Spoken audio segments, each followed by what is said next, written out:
Alors, ce cours est dédié à la réfoua shlema de Yosef ben Esther Bezat Hashem, guérison complète et parfaite. Amen, Kenny Ratson. Alors, on arrive, Baruch Hashem, au jeûne de Ditevet, qui est un jeûne tout à fait particulier dans la mesure où le Shulchan Aruch, le Bet Yosef et le Tosfot rapportent une vue qui pense que tous les jeûnes, normalement, à part les jeûnes qui sont d'Oraïta, de la Torah, comme Yom Kippour, c'est le seul d'ailleurs qui est de la Torah, les autres jeûnes des Rabbanan, s'ils tombent Shabbat, sont repoussés. Oh, il y a une vue, c'est pas la vue de tous, mais il y a une vue que si le dit Tevet tombe Shabbat, eh ben, il repousse Shabbat. C'est-à-dire qu'on jeûnerait Shabbat comme à Yom Kippour. Alors, il se trouve que dans le calendrier fait par Hillel, il ne peut pas y avoir jamais le 10 Tevet tombe Shabbat. Sûrement à cause de ça. Parce qu'on ne voulait pas repousser le Shabbat. Mais en tous les cas, d'après une vue là, qui est très puissante, puisque le Bet Yosef l'amène, que le Tosfot l'amène, c'est une telle gravité le 10 Tevet que ça repousse Shabbat. Alors la question que tout le monde se pose, j'imagine, c'est en quoi c'est plus grave. À première vue, de façon superficielle, on a l'impression plutôt que le 10 Tevet est beaucoup moins grave que les autres. Que les causes du jeûne du 10 Tevet sont beaucoup moins graves que les causes, par exemple, de Tisha B'Av. Tisha B'Av, c'est la destruction des 2 temples. Tisha B'Av, c'est aussi la mort de centaines de milliers de juifs à Bétar. Tisha B'Av, c'est le fait, les Meraglim, et le Yud-Zayin Tammuz, c'est la brisure des tables de la loi, etc. etc. Donc, on a l'impression, alors que qu'est-ce que c'est le 10 Tevet? C'est l'encerclement de la ville. L'encerclement de la ville de Jérusalem. Bon, c'est vrai que c'est pas très sympathique que Nabucco est venu avec ses armées de Babylonie et a encerclé la ville de Jérusalem, et c'est pas bien, c'est très mauvais d'être encerclé, mais c'est quand même beaucoup moins grave que les centaines de milliers de morts, surtout moins grave que la destruction des 2 temples de Jérusalem qui sont passés à 490 ans d'intervalle, les 2 le même jour, le 10 Av, ça a commencé le 9 Av et le 10 Av. Alors, comment se fait-il que le jeûne de Tisha B'Av, lui, ne repousse pas Shabbat, alors que c'est le jeûne sur l'affliction, la destruction du temple et de la mort de centaines de millions de juifs à Bétar. Et on sait très bien que énormément de décisions terribles contre le peuple juif, notamment Imar Shemam, les nazis, en 1942, la décision de la solution finale, qui a généré l'assassinat de 2 millions d'enfants et de 6 millions de juifs, a été prise exactement à Tisha B'Av. On sait très bien que le décret de l'expulsion d'Espagne, en 1492, a été pris le Tisha B'Av. On voit que le Tisha B'Av est une date néfaste absolue. On n'entend pas que le 10 Tevet, il se passe des trucs terribles. Donc, comment se fait-il que le jeûne qui a l'air le moins grave au niveau de ses causalités soit au niveau de son essence le plus dur, le plus fort, au point qu'il peut repousser Shabbat? C'est ça notre question. Alors il faut comprendre. Certains commentateurs nous disent parce que tout a commencé à Tisha B'Av. C'est vrai. Tout a commencé, le 10. À partir de l'approche des armées babyloniennes qui ont encerclé la ville de Jérusalem, c'est historiquement le premier événement qui va bien entendu conditionner tous les autres, puisqu'à partir de l'encerclement, il va y avoir après la première brèche, le Yud-Zayin Tammuz, et après il va y avoir, ils vont envahir la ville, ils vont brûler le temple, le Tisha B'Av. Donc c'est vrai qu'il est connu dans la Torah que ce qui est le début est toujours plus grave. On pourrait presque considérer que le reste n'est qu'une conséquence du début. Donc il y aurait dans ce début du drame la potentialité de tous les futurs drames. Bon, une réponse qui est valable, qui fait sens. Mais elle ne suffit pas. Elle ne suffit pas. Un début ne peut pas être, même si c'est plus grave, il ne peut pas être de nature différente de ce qu'il engendre. Mais c'est qu'en vérité, c'est plus qu'un début. Et là, on va révéler quelques secrets. Le 10 Tevet, ce n'est pas le début, c'est la totalité de tout. Et en vérité, tout le monde connaît, tout le monde sait que nous jeûnons le 10 Tevet à cause de l'encerclement par Nabuchodonosor de Jérusalem, mais en vérité, le Shulchan Aruch lui-même amène d'autres raisons. Il y a une raison qui, le Shulchan Aruch dit, on ne sait pas pourquoi, qui s'est passé le 9 Tevet, et il ne dit pas ce que c'est. Il ne dit pas ce que c'est, et on va essayer de peut-être révéler ce que c'est. Il y a eu aussi le fait que la mort de Ezra, le dernier prophète d'Israël, est mort avec la naissance concomitante, avec la naissance d'Alexandre, le 9 ou le 8 Tevet. Et il y a aussi autre chose, il y a la traduction de la Torah en grec, qui s'est passée le 8 Tevet. Tout le monde connaît l'histoire de Talmaï, le roi Talmaï grec, qui était à Alexandrie en Égypte à l'époque, convoque 70 sages. D'ailleurs, le mot la Septante, qu'en bon français, l'Ancien Testament, il appelle la Septante. Les gens ne savent même plus pourquoi il appelle la Septante. Ça vient des Septantes, ça veut dire 70. C'est le fait que Talmaï a convoqué 70 sages. Il a mis 70 sages dans 70 chambres différentes. Il leur a ordonné de traduire la Torah en grec. Et ils ont chacun traduit la Torah en grec mot pour mot de la même façon, sans se consulter, en faisant des changements. Ils n'ont pas écrit, par exemple, Bereshit bara Elohim. Parce que si vous traduisez en français Bereshit bara Elohim, Dieu préserve, on a le commencement créa Dieu, Dieu préserve. Comme si l'idée divine naissait d'une ontologie essentielle. Il y aurait l'être qui crée l'idée de Dieu, Dieu préserve. Donc ils ont traduit différemment, ils ont traduit et Dieu créa le commencement. Etc. Et avec l'inspiration divine des 70 sages, ils ont traduit la Torah en mot pour mot de la même façon, sans se consulter. Il y a d'autres exemples que la Gemara dans Ta'anis donne. Mais en tous les cas, la Gemara dans Sofrim, et le Shulchan Aruch ramène cela aussi, quand la Torah a été traduite en grec, 3 jours de ténèbres se sont abattis sur le monde, le 8, le 9 et le 10 Tevet. Et plus que ça, caché, le Shulchan Aruch dit, caché lahem le Israël, targum batorah beyevanit, ke'egel hazahav. C'était difficile, c'était dur, c'était terrible. Terrible. La traduction de la Torah en grec comme le veau d'or.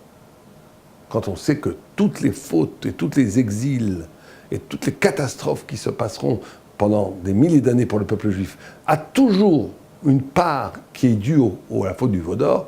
Donc cette comparaison de la traduction de la Torah en grec avec le veau d'or est une source de malédiction terrible. Et donc regardez, il y a donc 4 événements qui sont les causes du jeûne de 10 Tevet. Premier, encerclement de Jérusalem. Deuxième, la mort du prophète. Troisième, la traduction du Torah en grec. Et le quatrième, qu'on ne sait pas, et on va voir ce que c'est dans quelques minutes. Et ces 4 événements, regardez comme c'est intéressant, correspondent en réalité aux 4 empires.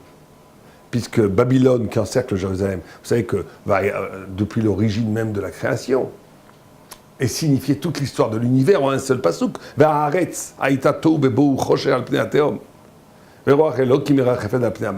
Extraordinaire pasouk qui dit toute l'histoire de l'humanité.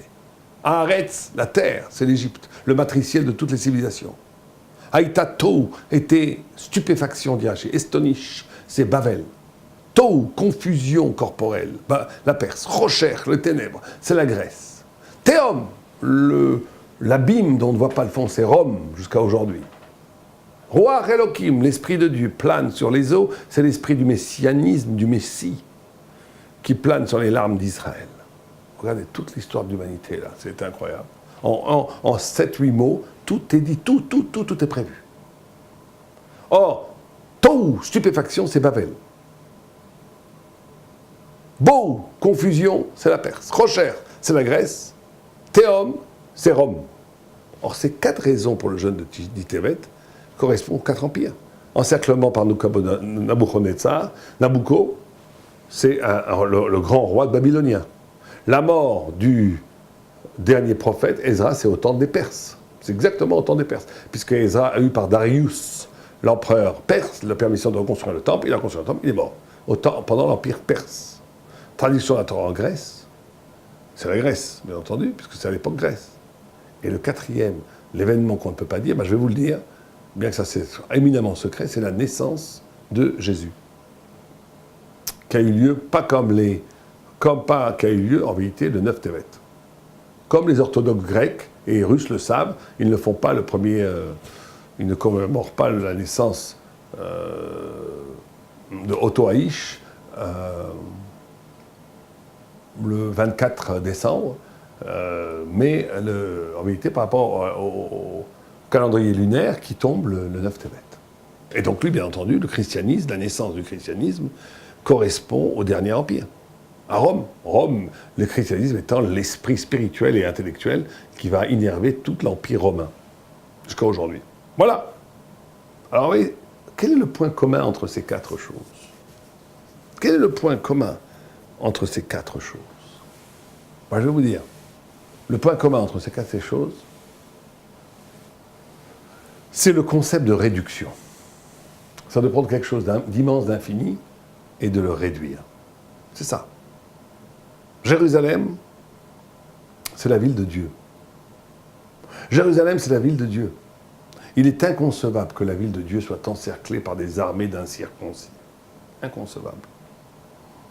Ça veut dire que ça a été réduit. Ça veut dire qu'il faut bien comprendre que les premiers fautifs, c'est nous.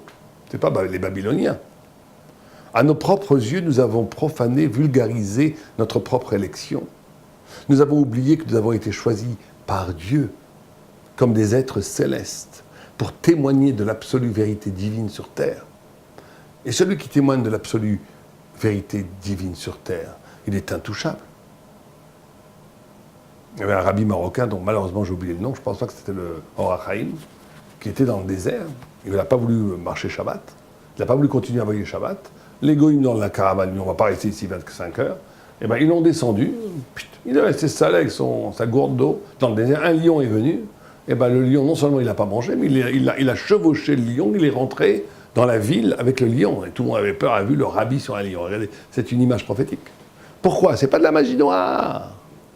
C'est pas de la magie noire.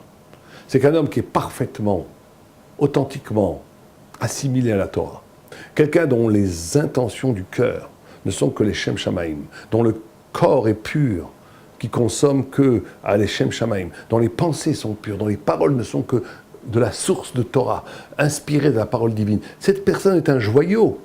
Aucune animalité n'envisage même de le manger. Ça n'existe pas. Toute matière se plie devant la parole divine.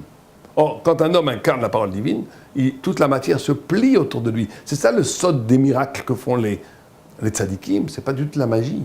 C'est pas des formules abracadabra, même si abracadabra, ça vient de l'hébreu, abarak et débara, qu'il soit créé comme il a parlé. C'est vrai. Mais c'est pas, même qu'il existe des formules dans la Kabbalah, mais le vrai pouvoir, il n'est pas dans les formules.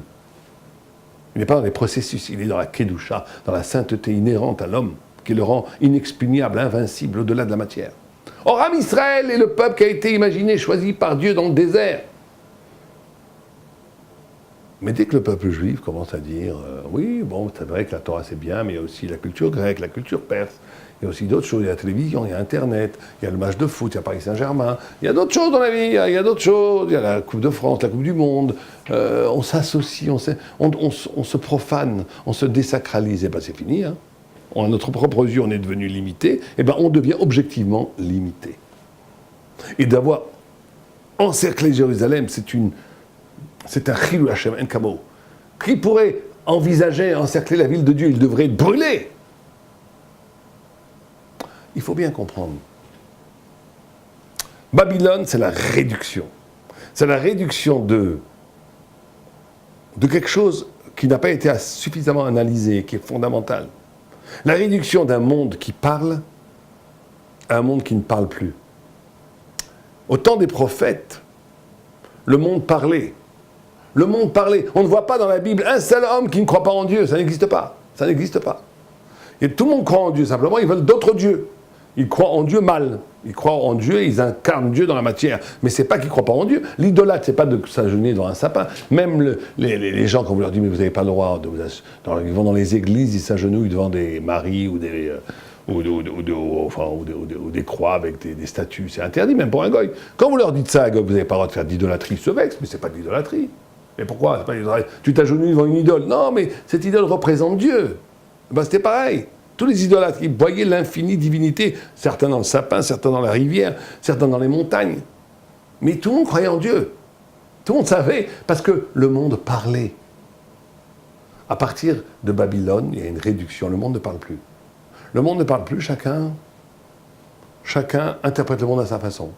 Et c'est une révolution épistémologique fondamentale. On est passé d'un monde qui parle, qui dit, qui te dit que tu es obligé de faire des choses, qui te dit que tu as une mission, qui te dit que tu as une énigme, une intrigue, à un monde où chacun fait ce qu'il pense qu'il veut, parce qu'il n'y a plus, le monde est neutre, il ne parle plus, c'est le monde de la neutralité. Cette réduction est terrible. Eh bien, la Perse, la mort de la prophétie vient de ça. Le prophète était capable de capter la parole divine qui circulait partout. Il n'y a plus de prophétie. La Perse, qui est le basculement de la dignité humaine, de la chose spirituelle vers le corps, c'est une réduction terrible. On est passé d'un monde où le creux,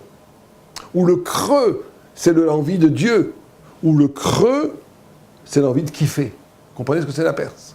On a remplacé le creux qui se forgeait, plus j'allais vers Dieu, plus je désirais Dieu.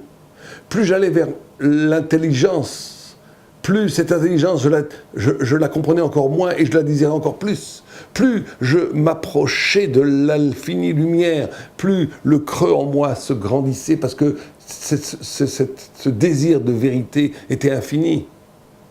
Tout ça a basculé vers une réduction terrible. On a manipulé la possibilité de l'homme de désirer, d'être un être désirant. La Gemara dit qu'une des Mavé, dans la Mishnah de Baba Kama, Mavé, d'après une des interprétations de Rav, c'est Adam, c'est l'homme. Mavé, c'est bailler, le désir. L'homme est essentiellement un homme qui désire. Les animaux ne désirent pas. Ils ont besoin d'assouvir une faim, mais ils ne désirent rien. L'homme, il est capable de désirer des choses qui ne sont même pas concevables. Cet infini pouvoir de désirer, normalement, t'ouvre vers Dieu. Les Perses l'ont renversé, une réduction terrible, qui est la réduction, j'utilise le désir pour combler ma vie. Je crée des manques et je remplis mes manques. J'ai pas besoin de voiture, tout d'un coup, je vais acheter la plus belle voiture, après je vais la vendre pour acheter encore un cercle infernal. Je crée des manques et je comble des manques. C'est comme le fumeur. Le fumeur, il n'a pas besoin de fumer au début. Après, il fume. Le grand plaisir du fumeur, c'est pas de fumer, c'est de combler, de calmer l'envie de fumer, etc., etc. C'est catastrophique comme vie.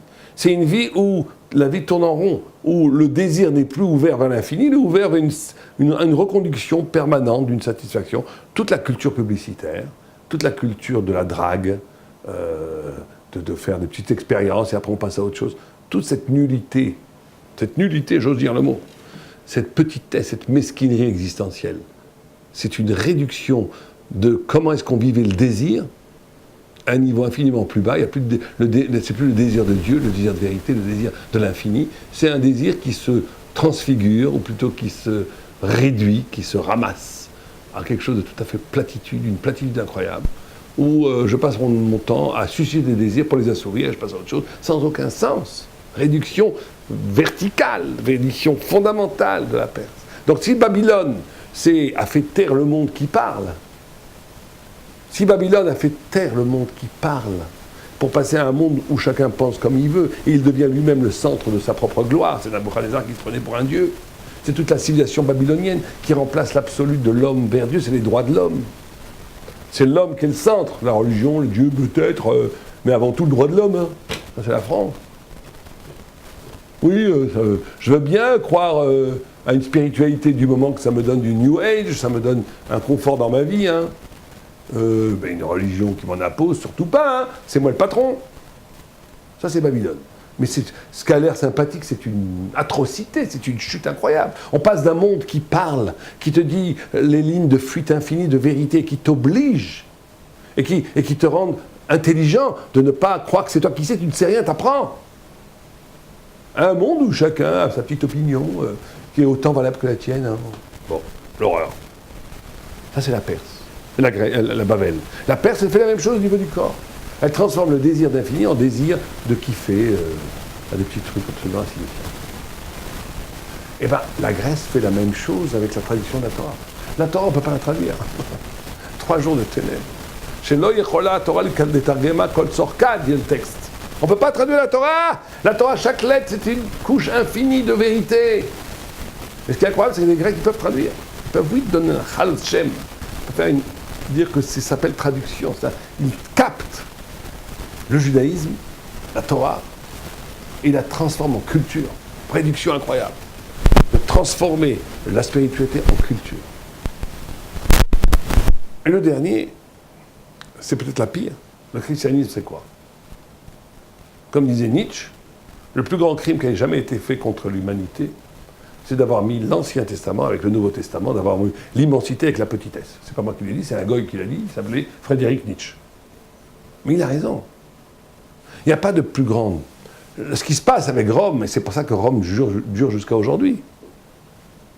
Si Rome dure jusqu'à aujourd'hui, et si le monde islamique dure jusqu'à aujourd'hui, c'est parce qu'ils se sont nourris de la Torah. Et ça, c'est un secret de Palestine. Le Coran n'est qu'une réplique de la Torah, un peu changée. Regardez le Coran, c'est exactement la même histoire. Création, Adam, Chava, Abraham, Ibrahim, c'est la Torah. Mais c'est leur source. Et le christianisme n'est que l'utilisation de la Torah pour la transformer en quelque chose de nouveau. Et donc, ils s'alimentent du pouvoir infini de la Torah, ces gens-là. C'est pas de la rigolade, c'est pas une petite idolâtrie que la montagne. Ils prennent la Torah elle-même. Mais ce qu'il y a de terrible dans le 4e Empire, c'est qu'on prend la Torah elle-même et on la réduit. C'est la Torah qu'on a réduit. Rachid dit une petite phrase assassine, je pense qu'il ne pouvait pas dire plus au Moyen-Âge en France, au risque de se faire découper la tête. Il dit Elelim ve Agadot. J'adore ces deux mots, qui résument tout le truc. Agadot, c'est-à-dire des fables. Elelim, c'est-à-dire des petits dieux. C'est-à-dire de prendre l'immensité de la Torah et de le réduire avec quelque chose de petite religion, d'expiation, de oh là, j'aurai mon salut, enfin tous des trucs comme ça qui sont une réduction insensée de l'enjeu spirituel qui existait au mont Sinaï. Et donc ces 4 exils, qui sont en vérité le paysage universel de l'histoire de l'humanité, ont pour base le dit Tevet. Parce que le dit Tevet, c'est la naissance de ces 4 phénomènes. De ces 4 phénomènes de réduction qui, en vérité, coupent l'homme de sa propre élection. Et donc, nous devons, nous, faire tchouva en jeûnant, sur ces 4 notions. Première tchouva, c'est est-ce que reconsidérer notre rapport à nous-mêmes. Est-ce que nous avons ce qu'on appelait le Saba Mislavodka, le Gvod Adam, l'honneur? Est-ce que nous donnons assez d'importance à notre élection? Est-ce que nous donnons assez d'importance au fait que Dieu nous a donné la Torah? Est-ce que nous respectons la Torah? Est-ce que c'est nous le centre ou la Torah le centre? Est-ce que nous vivons avant tout comme des petits bourgeois, tranquilles, dont les soucis premiers c'est notre santé, notre porte-monnaie, notre famille, et nous accommodons tout cela avec un petit peu de religion, parce que c'est vrai que c'est bon pour la famille. Ça, c'est Babylone. C'est Babylone. C'est pas la Torah. La Torah, c'est avant tout d'être témoin de l'infini. Après, il faut bien vivre, donc on travaille un peu. Après, il faut bien exister, il faut bien construire une famille, on fait aussi. Après, il faut bien ne pas mourir, donc on s'occupe un peu de sa santé, mais on s'en fiche. Avant tout, c'est Torah. La Torah, quel est l'essence même, le cœur palpitant de... Et si quelqu'un a un peu goûté à ça, il n'a plus peur de la mort, il n'a plus peur de rien. Il est dans une euphorie de vérité. Mais la tchouva, c'est ça. Première tchouva, c'est la tchouva babylonienne. C'est se poser la question de qu'est-ce que je fais de ma vie. C'est la Torah qui est au service de ma vie ou ma vie au service de la Torah. C'est la seule grande question en vérité à poser. Lisez, il faut absolument lire le chapitre de Tahara dans Messiah Yesharim, qui est terrifiant quand il analyse tous les niveaux de l'Ishma et de l'Olishma. Deuxième, c'est qu'est-ce qu'on fait avec le désir? Est-ce que j'ai un vrai désir de vérité? Ou je m'égaillesse, je convoque. Toutes mes capacités de désir sont réduites à, en vérité, que des désirs complètement mortels, éphémères. S'interroger sur ma capacité de désir. Est-ce que je désire la vérité? Est-ce que je désire comprendre quelque chose dans ma vie? Ou je ne désire pas comprendre? Je désire manger, consommer, jouir. Est-ce que je suis capable de mobiliser mes désirs et les orienter, les sublimer vers un désir de connaissance, de Dvekut Lachem? C'est notre deuxième tchouva. Troisième tchouva, c'est notre rapport à la culture. Est-ce qu'on donne du kavod à Torah? Est-ce qu'on est capable d'entendre la sonorité absolument vertigineusement, la radicalité différentielle qu'il y a entre la Torah et toutes sortes de cultures? Et la quatrième tchouva, c'est ne pas tomber dans la fausse religion. Pour nous, oublier les chrétiens. D'utiliser la Torah pour le racisme primaire, d'utiliser la Torah pour le convertir en nationalisme bidon, d'utiliser la Torah pour le transformer en appartenance tribale. Nous, les Marocains, on n'aime pas les Tunisiens, ou les Ashkénazes, Sfarad, Ashkénazes. Tous ces trucs-là qui sont en vérité une fausse Torah. Dieu préserve, la Torah ne dit pas tout ça, la Torah dit le contraire. Est-ce que je suis capable de redonner la grandeur de la Torah, de l'arracher de sa réduction en petites Elilim, Be'agadot? Est-ce que je suis capable de casser aussi les fables, hein? La Torah, c'est pas des fables, c'est sérieux. Il ne faut pas étudier le pshat et comprendre la Torah avec un Dieu Père Noël, un Moïse qui descend torse nu avec la Torah dans les mains. Il faut arrêter ces études, il faut passer l'âge. Il faut grandir, il faut étudier la Torah pour essayer de comprendre l'infinie profondeur des concepts de Torah. Ce n'est pas des blagues, ce n'est pas des fables et ce n'est pas des Elilim. C'est les 4, tu vois, regardez le travail qu'il nous a demandé avec le 10 de Tevet, c'est énorme. C'est le jour le plus important. D'ailleurs, mon maître, Moshe Shapira, un de mes maîtres, Zecher Tzadik Lebracha, parlait très souvent de ça, et il est mort à 10 Tevet. C'est incroyable. Alors que c'était une de ses sougiotes les plus qui le préoccupait le plus. En tous les cas, Bezrat Hashem, que par l'enseignement de mon maître, chacun d'entre nous puisse à son niveau renouveler sa relation avec Dieu, la dynamiser au point de toucher à cette joie d'être dans la délectation de la dvékout, de s'approcher de Dieu et de casser toutes ces petitesses, toutes ces mesquineries qui abîment nos vies pour enfin trouver la grande lumière, la splendeur de l'infini. Alors, allez-nous.